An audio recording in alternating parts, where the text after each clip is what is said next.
Es la verdad, es la realidad. Es Dios quien determina quién, cómo y cuándo podemos acercarnos a Él. Y vamos a ver esto con sustento bíblico. Vamos a buscar allá en Éxodo capítulo 24. Éxodo capítulo 24.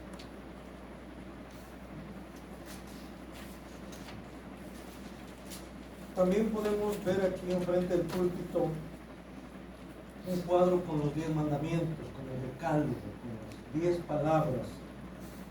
Y esto está contenido allá en Éxodo capítulo 20. Y es que todo este pasaje de Éxodo 20 está relacionado también con el capítulo 24, el 25 también, todo esto porque es la voluntad de Dios expresada en su ley, resumida en los 10 mandamientos, en las 10 palabras, el decálogo, que es lo que quiere decir literalmente decálogo, 10 palabras, también conocida como los 10 mandamientos, el resumen de la ley de Dios, de la ley moral de Dios. Y aquí en el capítulo 24 de Éxodo vemos cómo se confirma ese pacto, esa alianza que Dios establece con el pueblo de Israel. Vamos a leer, darle lectura al capítulo 24, del versículo 1. Pues voy a leer todo el capítulo, aunque no vamos a analizar todo el capítulo, pero vamos a escuchar lo que dice el Señor en su palabra, ahí en Éxodo capítulo 24. Dice, dijo Jehová a Moisés: sube ante Jehová tú y Aarón, Nadab y Abiú, y 70 de los ancianos de Israel, y os inclinaréis desde lejos. Pero Moisés solo se acercará a Jehová, y ellos no se acerquen, ni suba el pueblo con él. Moisés vino y contó al pueblo todas las palabras de Jehová y todas las leyes. Y todo el pueblo respondió a una voz y dijo: haremos todas las palabras que Jehová ha dicho. Y Moisés escribió todas las palabras de Jehová, y levantándose de mañana edificó un altar al pie del monte, y 12 columnas, según las 12 tribus de Israel. Y envió jóvenes de los hijos de Israel, los cuales ofrecieron holocaustos y becerros como sacrificios de paz a Jehová. Y Moisés tomó la mitad de la sangre y la puso en tazones, y esparció la otra mitad de la sangre sobre el altar. Y tomó el libro del pacto, y lo leyó a oídos del pueblo, el cual dijo: haremos todas las cosas que Jehová ha dicho, y obedeceremos. Entonces Moisés tomó la sangre y roció sobre el pueblo, y dijo: he aquí la sangre del pacto que Jehová ha hecho con vosotros sobre todas estas cosas. Y subieron Moisés y Aarón, Nadab y Abiú, y 70 de los ancianos de Israel, y vieron a Dios, al Dios de Israel, y había debajo de sus pies como un embaldosado de zafiro, semejante al cielo cuando está sereno. Mas no extendió su mano sobre los príncipes de los hijos de Israel, y vieron a Dios, y comieron y bebieron. Entonces Jehová dijo a Moisés: sube a mí al monte, y espera allá, y te daré tablas de piedra, y la ley, y mandamientos que he escrito para enseñarles. Y se levantó Moisés con Josué su servidor, y Moisés subió al monte de Dios, y dijo a los ancianos: esperadnos aquí hasta que volvamos a vosotros, y he aquí Aarón y Hur están con vosotros. El que tuviere asunto, acuda a ellos. Entonces Moisés subió al monte, y una nube cubrió el monte, y la gloria de Jehová reposó sobre el monte Sinaí, y la nube lo cubrió por 6 días, y al 7º día llamó a Moisés de en medio de la nube. Y la apariencia de la gloria de Jehová era como un fuego abrasador en la cumbre del monte, a los ojos de los hijos de Israel. Y entró Moisés en medio de la nube, y subió al monte, y estuvo Moisés en el monte 40 días y 40 noches. Oremos. Padre, te agradecemos por permitirnos estar delante de tu presencia. Sabemos, Señor, que no a todos les es concedido, porque aquí tú lo dices en tu palabra, quiénes son los únicos que pueden estar delante de ti. Y a nosotros se nos ha concedido esta bendición, este privilegio. Gracias, Señor Jesús, porque tú has hecho posible esto, porque a través de tu sacrificio has abierto el camino a la presencia del Padre, y ahora podemos acercarnos confiadamente al trono de gracia, a ese trono sublime, ese trono que está por encima de todo, a ese gran Dios que lo llena todo, que merece la honra, la gloria, el honor, el poder, la alabanza, porque Él es nuestro creador, porque Él es nuestro sustentador, porque Él es nuestro redentor. Gracias, Señor Jesús. Ahora que nos disponemos a meditar en tu palabra, queremos que ese mismo espíritu que tú enviaste a nuestros corazones, ese espíritu de verdad, nos guíe a toda verdad, pues lo pedimos en ese precioso nombre de nuestro Señor Jesucristo. Amén. Pueden sentarse, hermanos.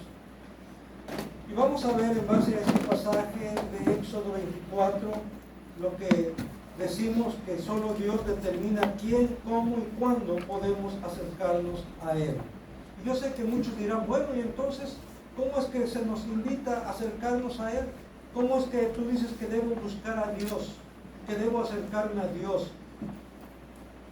Y si Él no quiere, esa es una excusa, hermanos. Porque Dios está haciendo la invitación de manera abierta. Jesús mismo, cuando estuvo aquí en la tierra, hizo la invitación abierta, dice, a todo aquel que quiera seguirme. Todo aquel que quiera seguirme.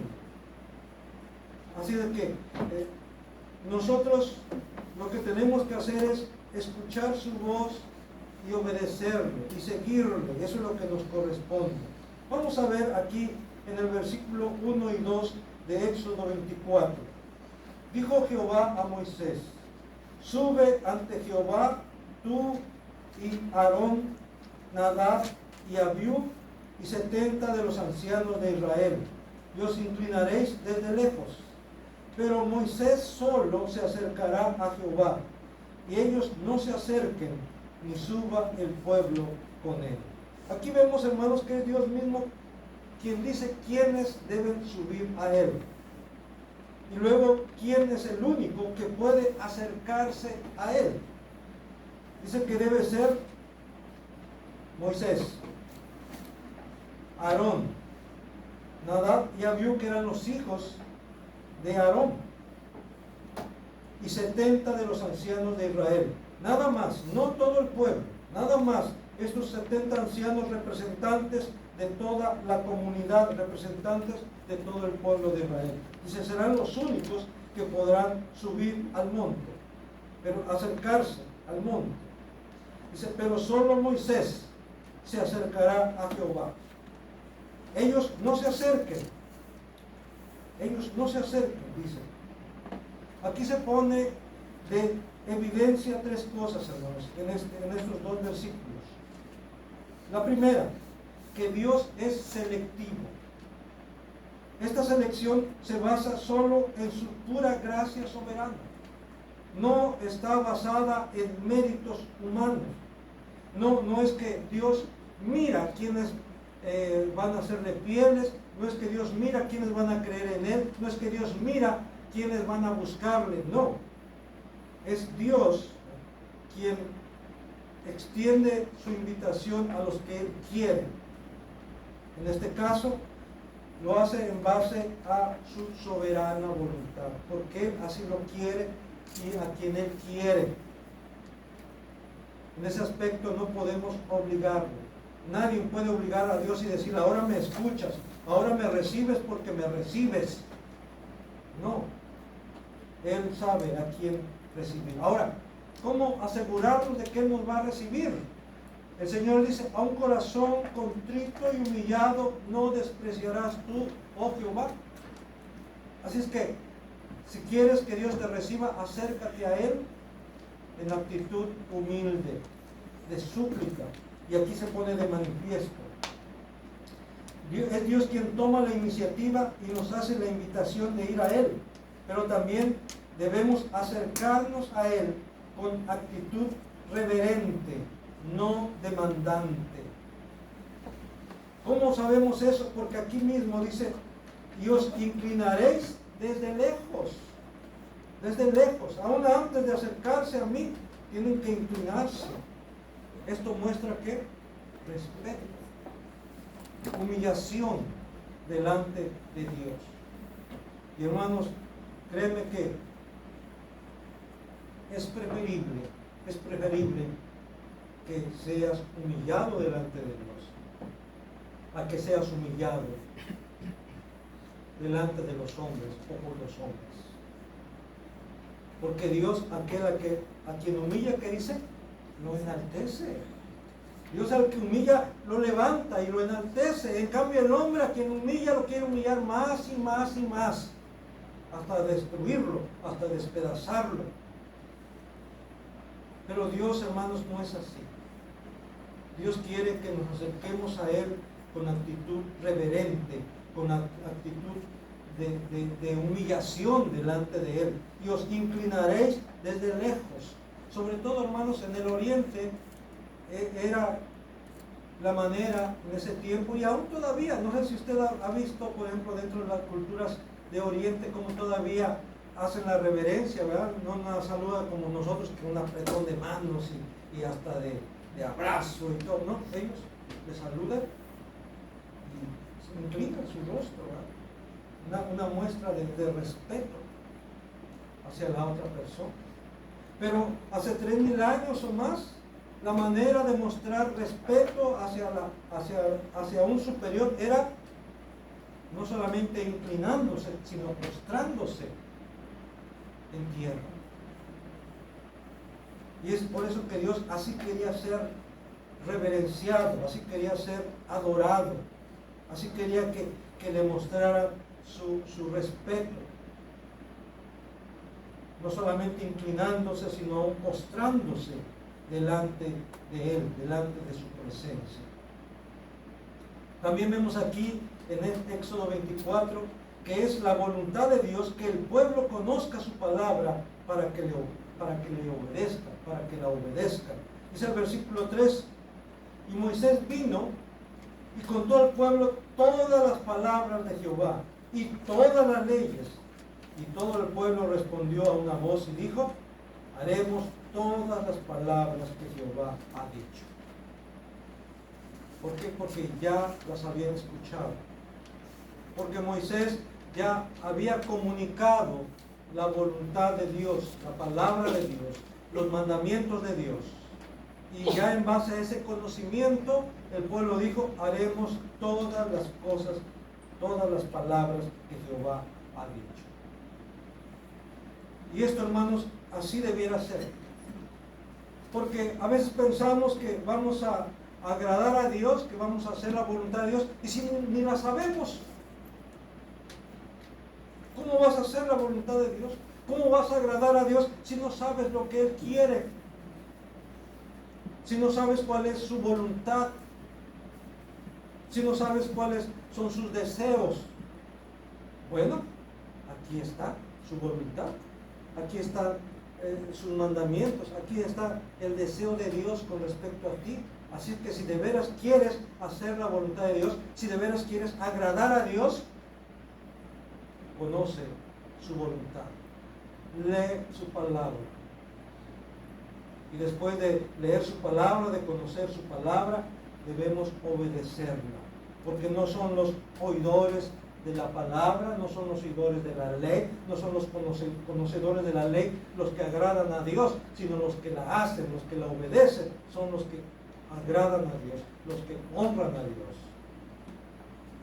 Por eso era necesario que Dios diera a conocer su palabra, su voluntad a su pueblo.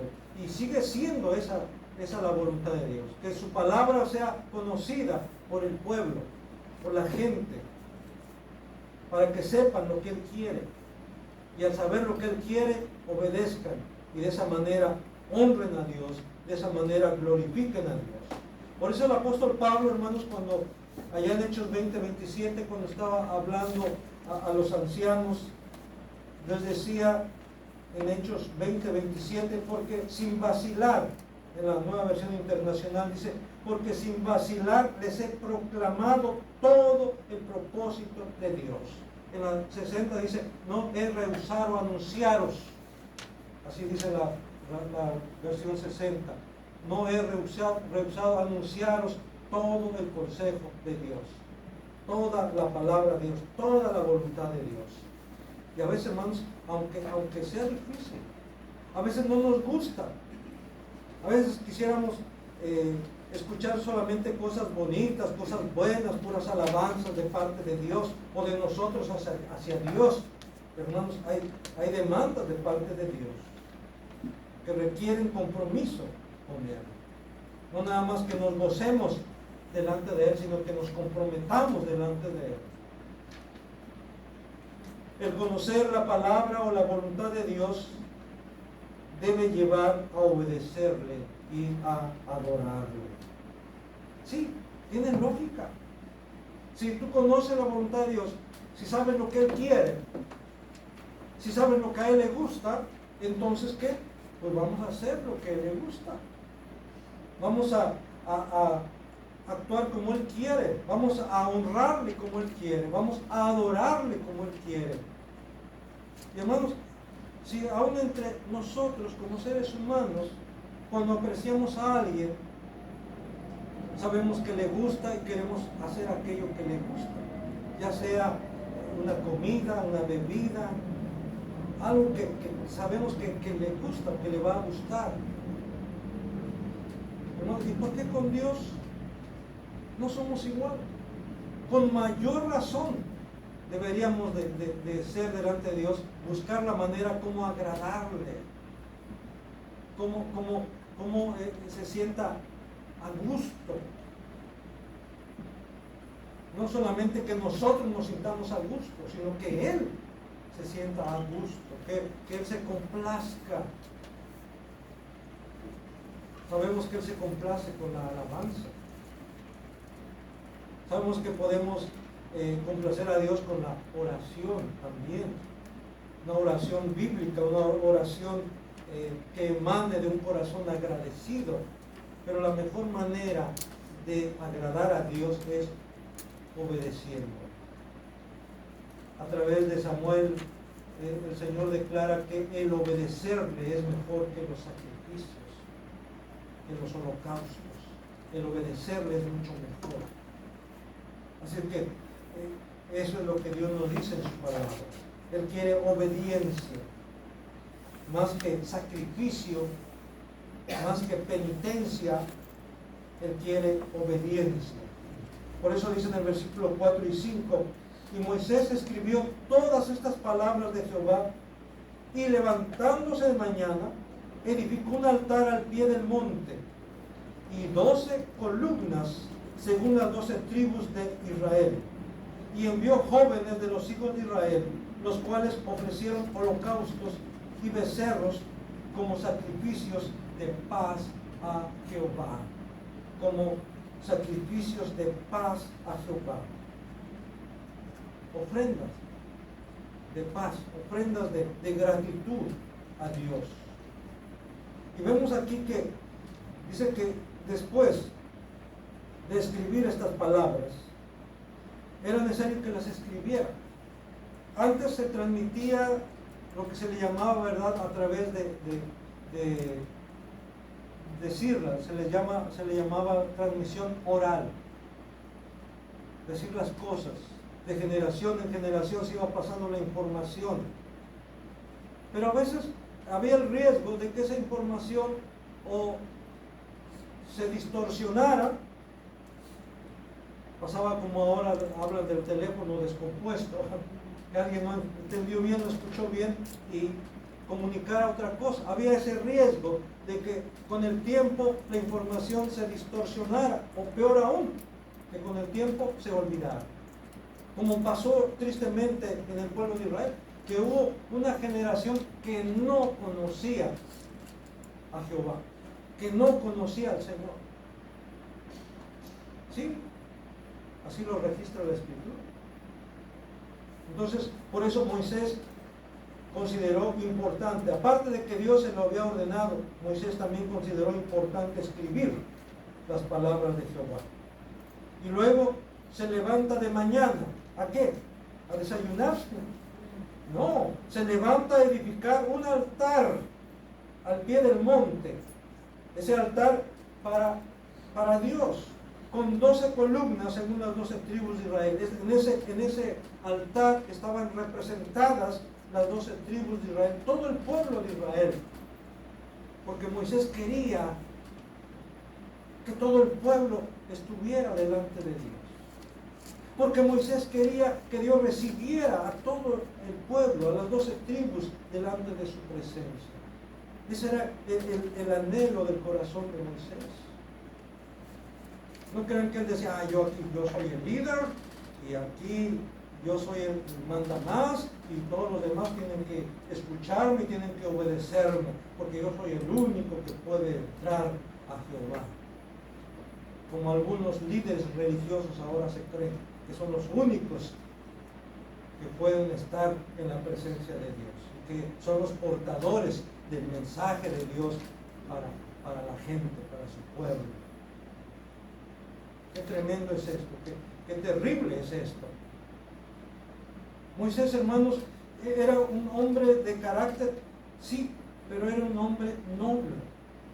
Dice la Escritura que era el hombre más manso de toda la tierra. Y vemos que aun cuando Dios, eso usted lo vamos a ver más adelante, cuando Dios dijo, apártate de este pueblo, de esta gente dura de servir, rebelde, y yo voy a ponerte sobre gente, ¿verdad? Y Moisés dijo, Señor, si tú vas a hacer esto, aún tráeme, quita mi nombre del libro, quítame a mí también. Pero también le decía a Dios, Señor, ¿qué van a decir las naciones? ¿Qué van a decir las gentes? Que para eso sacaste al pueblo, para matarlo en el desierto, para destruirlo en el desierto.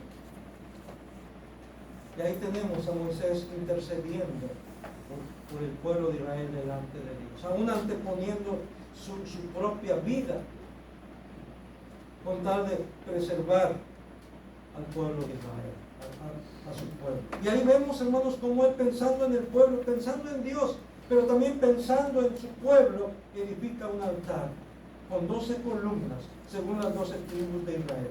Y luego dice, envía jóvenes de los hijos de Israel, los cuales ofrecieron holocaustos y becerros como sacrificios de paz a Jehová. Esto quiere decir, hermanos, en base a estos versículos, que debemos adorarle como Él quiere ser adorado y no como a nosotros se nos ocurre. Pero a la vez, dentro de este contexto, hay lugar para la iniciativa. En este caso, Moisés, hermano, no dice que Dios le haya ordenado construir el altar. Pero vemos cómo Moisés toma la iniciativa de construir este altar. Y lo está haciendo, como dije hace un momento, pensando en agradar a Dios, en honrar a Dios, pero también pensando en el pueblo de Israel, pensando en que de esa manera iba a ser como un estímulo para el pueblo para que buscara a Dios. Y aún escoge jóvenes dentro del pueblo para que ofrezcan holocaustos delante de Dios, sacrificios de becerro delante de Dios, como muestra de reconocimiento, pero a la vez dice ahí de paz, o sea, para agradar a Dios, para satisfacer a Dios. Y aquí podemos decir, hermanos, que en la adoración hay lugar para los ancianos, como vemos en el versículo 1, dice, suban tú, Aarón, Nadab, Abiú y 70 ancianos de Israel. Y os inclinaréis de lejos. Ahí vemos a ancianos. No pensemos en ancianos ya, como dicen por ahí, abuelitos ya que con trabajos podían. No. Estamos hablando de hombres maduros, jefes de familias. En este caso, incluso se utiliza una palabra como gente noble, lo mejor, diríamos nosotros, lo más selecto del pueblo de Israel. Estos ancianos, gente, jefes de familia, jefes de tribus, por así decirlo. Pero luego aquí vemos que jóvenes también. Se les da esa oportunidad de ofrecer sacrificios y holocaustos delante de Dios. Y por qué no decirlo también a los niños se les da la oportunidad.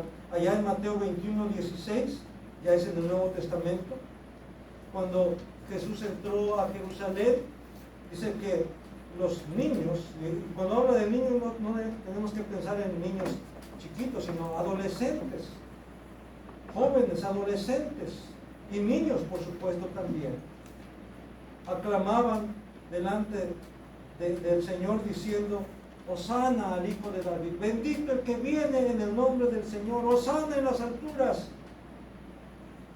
Y recuerden que los escribas, los fariseos, los principales sacerdotes, esto les molestó, se llenaron de celos, ¿verdad? Hablando de celos, hoy en la mañana hablamos de eso, ¿verdad? Se llenaron de celos y le dijeron a Jesús: ¿no oyes lo que estos están diciendo? ¿Por qué no los callas? ¿Qué les dijo Jesús? ¿Qué? ¿No habéis leído? ¿Qué? ¿No conocen la escritura donde dice que de la boca de los niños y aún de los que maman Dios ha perfeccionado la alabanza? Sí, hermanos.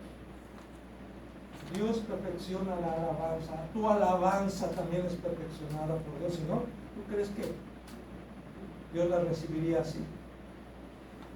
Tiene que ser perfeccionada. Tiene que ser purificada por el Espíritu Santo que mora en ti. Dios perfecciona nuestra alabanza. Así es que hay lugar para todos, tanto para ancianos como para jóvenes, como para niños,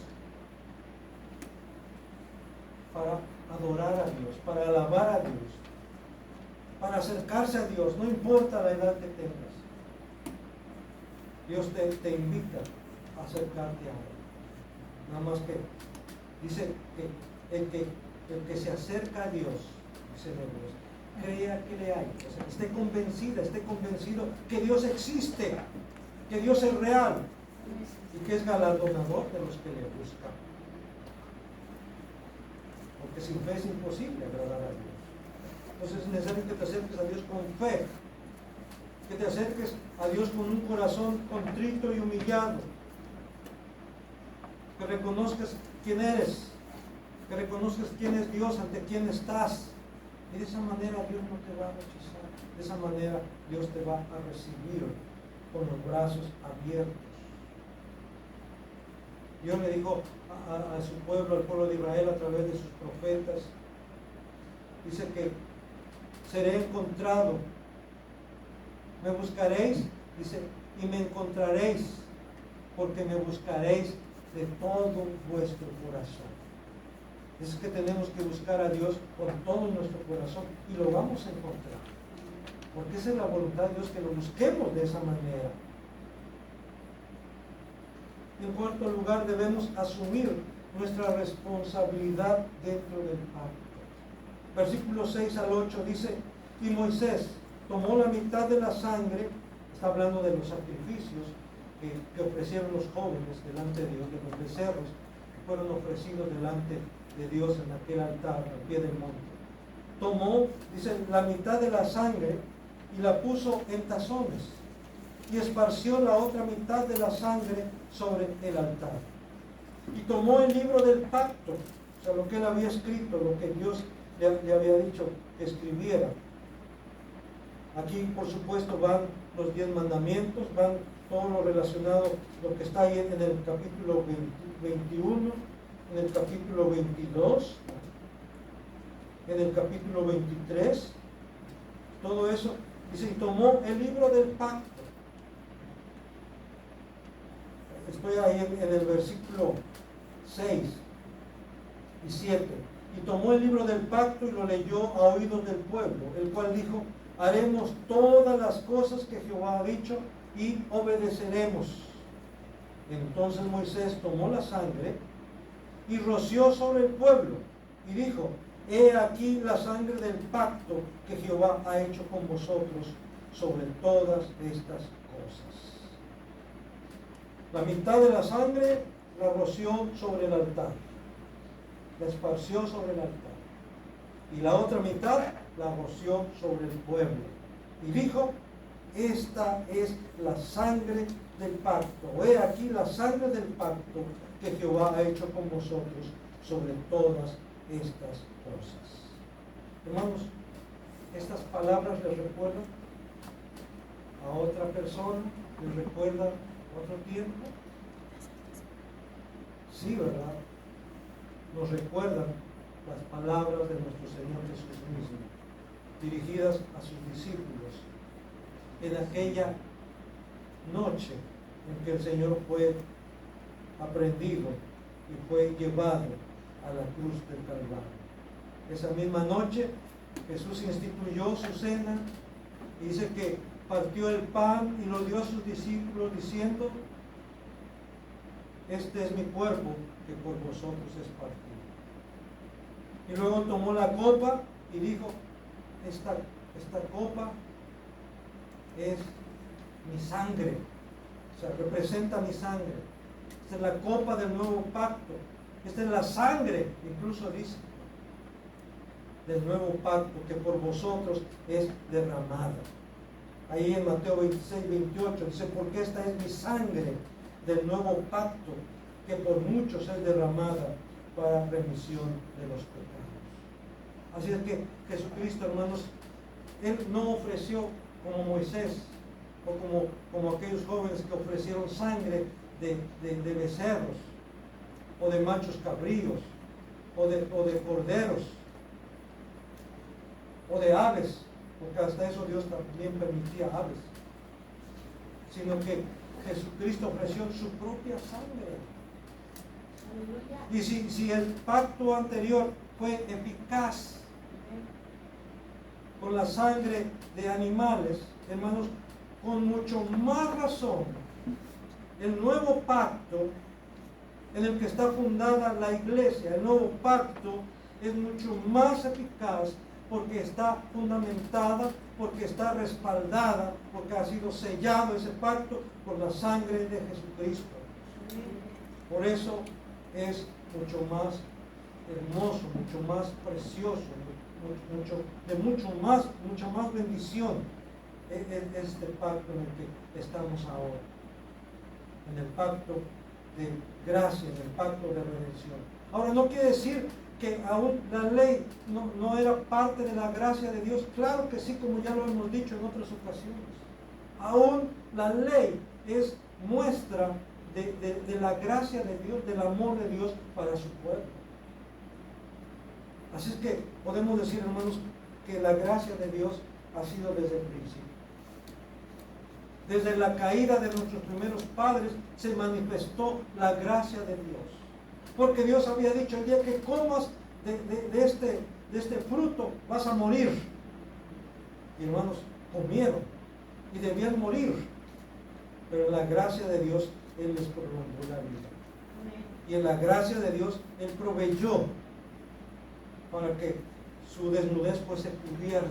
Dice que Dios mismo les proporcionó pieles para que ellos solamente se hicieron delantales con hojas de higuera, pero Dios les proveyó túnicas, dice, así literalmente, túnicas para que cubrieran su cuerpo, para que cubrieran su desnudez con pieles. ¿De dónde tomó esas pieles? Tuvo que sacrificar animales. Tuvo que haber derramamiento de sangre. Y por eso dice la Escritura, sin derramamiento de sangre no se hace remisión de pecados. Dios fue el primero que derramó sangre allá en el principio, para cubrir el pecado, para cubrir la desnudez de Adán y Eva. Y ya esos sacrificios, esa sangre estaba prefigurando el sacrificio de Cristo, el derramamiento de la sangre de Cristo, por el cual somos limpios, no solamente cubiertos nuestros pecados, sino quitados, limpios nuestros pecados. Así lo dice la Escritura. Así que es necesario pues que asumamos nuestra responsabilidad dentro del pacto. Es verdad que en todos los pactos entre Dios y el hombre es Dios mismo quien toma la iniciativa y pone las condiciones, pero le corresponde al hombre aceptarlo y obedecer, o en su defecto rechazarlo y rebelarse, pero no puede haber neutralidad. Por eso Jesús dijo, el que no es conmigo, ¿qué? Contra mí es. Así, hermanos, es declara el Señor. El que no es conmigo está contra mí.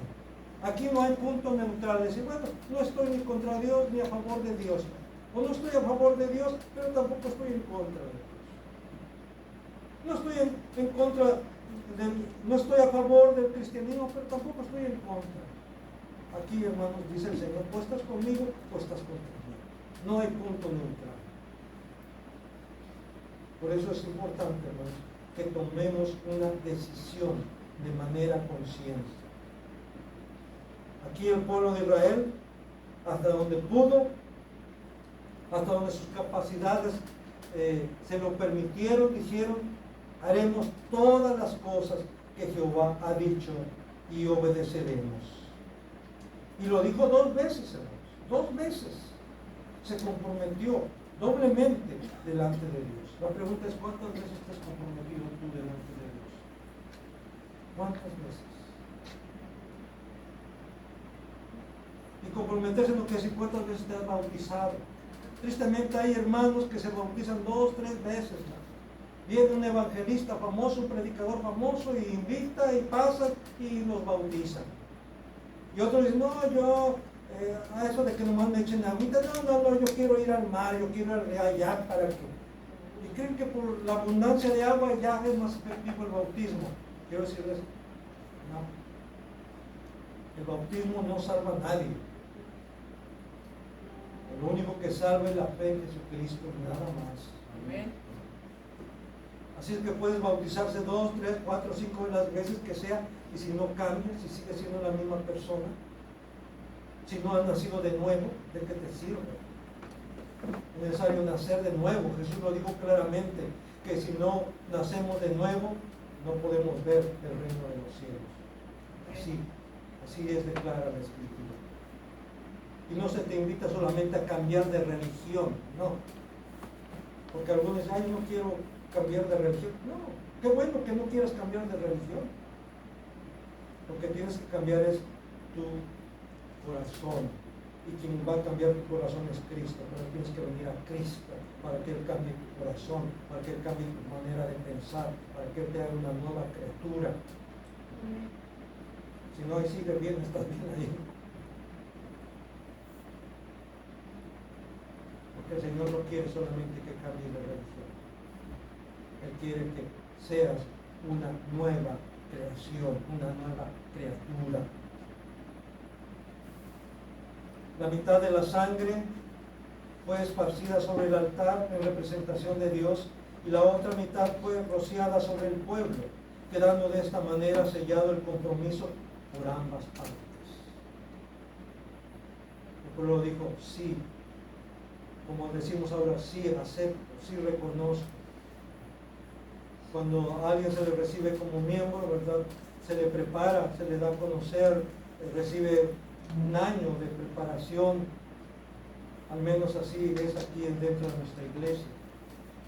Que conozca las doctrinas fundamentales, principales, y después de eso ya se le hace un examen ante el consistorio, y si aprueba el examen se fija la fecha para su recepción. Y luego cuando ya se hace la recepción, se le dice, ¿crees esto? ¿Aceptas esto? pero ya antes se le ha dicho, se le ha informado sobre lo que se le va a preguntar. Por eso cuando dice sí, lo está haciendo plenamente consciente. Se está comprometiendo, diciendo sí. Está sellando ese compromiso, ese pacto. El bautismo, el agua que se vierte sobre su cabeza, está representando el lavamiento de sus pecados. Igual que esa sangre que fue rociada sobre el altar y luego fue rociada sobre el pueblo, como señal, como sellando el pacto, el compromiso del pueblo con Dios. Lo mismo cuando alguien es bautizado, está sellando su compromiso con Dios, está sellando el pacto con Dios. Moisés dijo al pueblo: he aquí la sangre del pacto que Jehová ha hecho con vosotros, ahí en el versículo 8. Y Jesús en Mateo 26, 28 dijo a sus discípulos: porque esta es mi sangre del nuevo pacto, que por muchos es derramada para remisión de los pecados. Y en Hebreos 9:22 dice: y sin derramamiento de sangre no se hace remisión.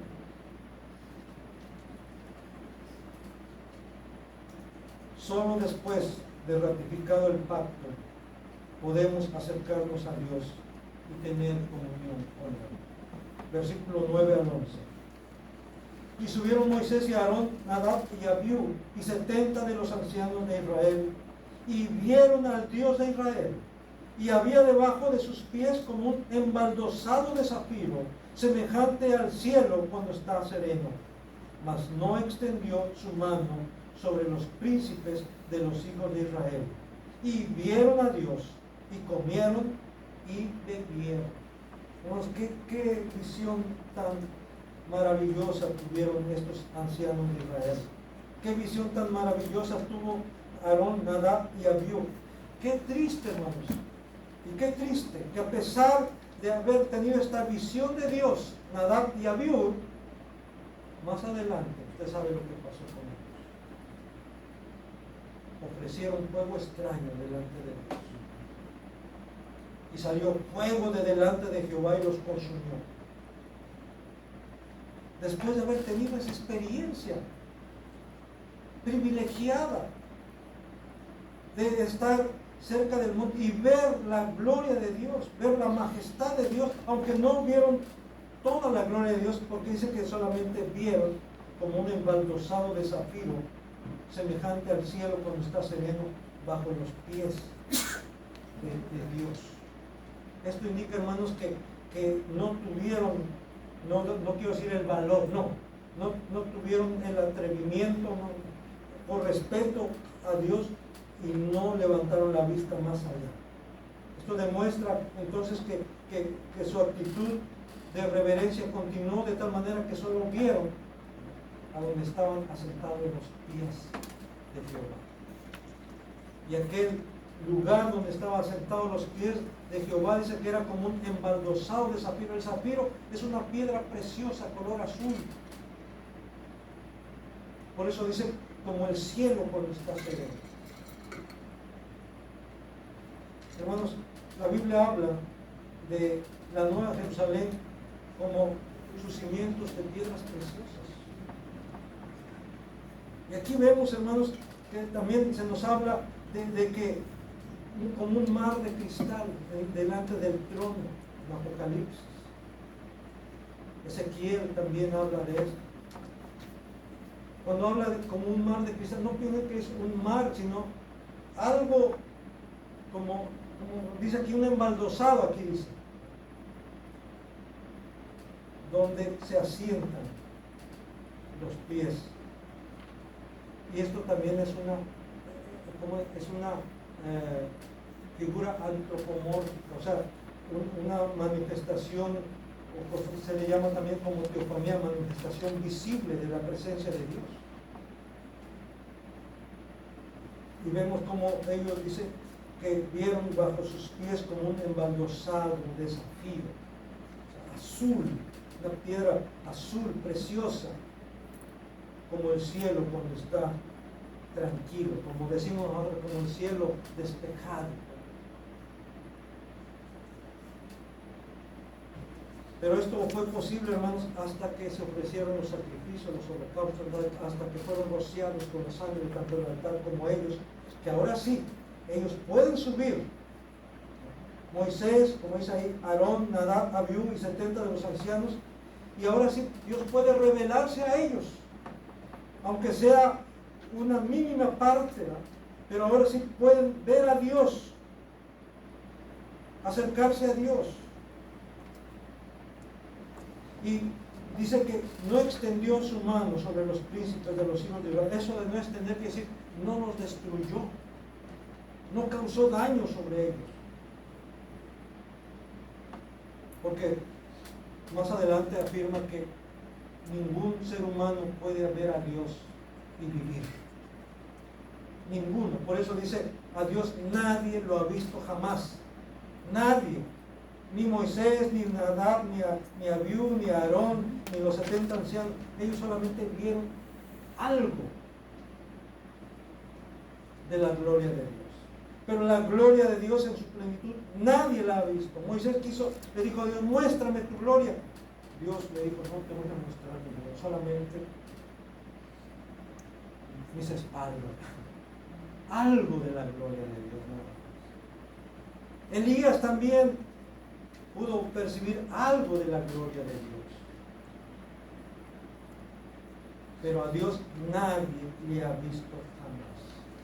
El unigénito Hijo que está en el seno del Padre, Él es el que le ha dado a conocer. Por eso el que ha visto al Hijo, ha visto al Padre. Por eso le digo, ¿cómo dices tú? Muéstranos al Padre. Tanto tiempo hace que estoy con ustedes, Felipe, y no me han conocido. El que me ha visto a mí, ha visto al Padre, dice el Señor Jesús. Después de que el pueblo ha escuchado las demandas de Dios y se ha comprometido a obedecer, sellándose el pacto con el rociamiento de la sangre sobre el altar y sobre el pueblo, ahora sí pueden subir Moisés, Aarón, Nadab, Abiú y los 70 ancianos y ver a Dios. Y aún, dice ahí, comer y beber delante de Él. ¿Qué significa esto, hermano? Eso, que comieron y bebieron delante de Dios. ¿Quién les invitó? ¿Quién les proveyó de la comida y de la bebida? No crean que Moisés, Nadab y Abiú y los 70 ancianos se llevaron su lonche. No, hermano. Es Dios. Es Dios quien los había invitado y es Dios quien les había provisto de la comida y de la bebida. Es Dios quien estaba, eran sus invitados.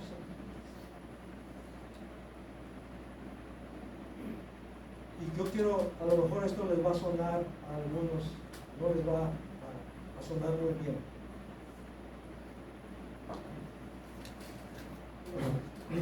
Pero hay quienes dicen, vamos a darle la bienvenida a Dios. Él es el invitado. Hermanos, quien nos invita es Dios. Por eso incluso en el orden de culto, perdón, se quitó eso de oración de invocación. Porque se tenía la idea que hasta que nos reuníamos y empezaba el culto, podíamos invocar la presencia de Dios para que Él se manifestara. Pero hermanos, por otra parte decimos que Dios está en todas partes. Entonces, ¿cómo es esto? ¿Dios está hasta que lo invocamos? ¿O Dios ya está? Dios ya está. Entonces, por eso, en lugar de eso, se hace una oración de ofrecimiento, de confesión de pecados, reconociendo que no podemos acercarnos a Dios sin antes tener la confirmación de pedir perdón y que nuestros pecados sean perdonados. Y luego, con esa confianza, podemos ofrecerle el culto a nuestro Dios. ¿Por qué? Porque Él es el que nos invita a venir a Él. No, nosotros lo estamos invitando a que venga a nosotros. Oh, ven, desciende sobre nosotros, manifiéstate. No, eso no, hermanos. Así no es. Según la Biblia, hermanos, así no es. Según la Biblia, Él nos invita a venir a Él. ¿Y qué es lo que tenemos que hacer? Venir a Él. Y Él nos recibe. Y en este caso, hermanos, es Dios quien invitó a Moisés, a Aarón, a Nadab, a Abiú y a los 70 ancianos para que estuvieran delante de Él. ¿Y luego qué? Comieron y bebieron delante de Dios. Esto, hermanos, es lo que se conoce en el Antiguo Testamento como una comida pactual. Era para sellar el pacto, era para celebrar el pacto, hermanos. Y tenemos ejemplos de eso, nomás se los voy a mencionar y ahí usted puede checar con más tiempo y con detenimiento. En Génesis 26, del 26 al 31, Isaac y Abimelech hacen un pacto y comen juntos y beben juntos.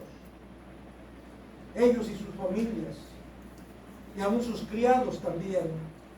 Y luego tenemos ahí mismo en Génesis 31, versículo 44 al 46, como Jacob y Labán también hacen un pacto y comen juntos y beben juntos. Así es que esa comida que vemos aquí en Éxodo 24 es para sellar el compromiso, el pacto, es para celebrar esa relación, esa nueva relación en que ha entrado Dios con su pueblo. Y es Dios quien está ahí con ellos. Y Dios les provee de comida y de bebida, y ellos se regocijan delante de Dios. Hermanos, esto nos indica entonces también que cuando venimos al Señor, Él es el anfitrión, no nosotros somos el anfitrión de Dios. Yo he escuchado, hermanos, que ahora, oh Espíritu Santo, oh Dios, ven, te recibimos. Él está con nosotros. Lo único que tenemos es hacer conciencia de que ya está, de que estamos delante de su presencia. Y por eso Él es el que va a bendecirnos, no nosotros vamos a ver, Él nos va a bendecir.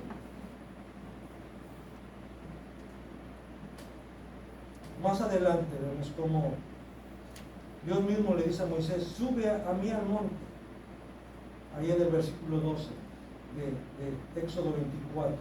Y después de subir al monte, Moisés debe esperar 6 días. Fíjense bien, hermano, esto es bien importante. Dios le dice a Moisés, sube. Y Moisés sube, obedece. Y la nube cubre el monte y por supuesto a Moisés también. Y ahí está Moisés, esperando hasta que Dios le diga, acércate. 6 días, hermano, 6 días en espera, hasta que Dios le dice, ahora sí, acércate. Y estuvo Moisés en el monte 40 días y 40 noches. Hermanos, esto también dice mucho acerca de cómo debemos acercarnos a Dios. Casi siempre lo hacemos así, de urgencia. Ya quiero que me responda, ya necesito. Recuerdo que alguien me estaba diciendo, ¿sabes? Parecemos borregos. Dice, dame, quiero, óyeme. A ver si nos acercamos a Dios, a pedir nada más, dame, quiero. ¿Qué es lo que tenemos que hacer? Acercarnos a Él. Estar en silencio, porque Él ya sabe lo que necesitas, Él ya sabe lo que quieres. ¿Por qué la urgencia? ¿Por qué la urgencia? Dirán, pero pues si ya lo necesito, si ya me urge, si se está muriendo mi hijo, se está muriendo mi hija, si me estoy muriendo yo.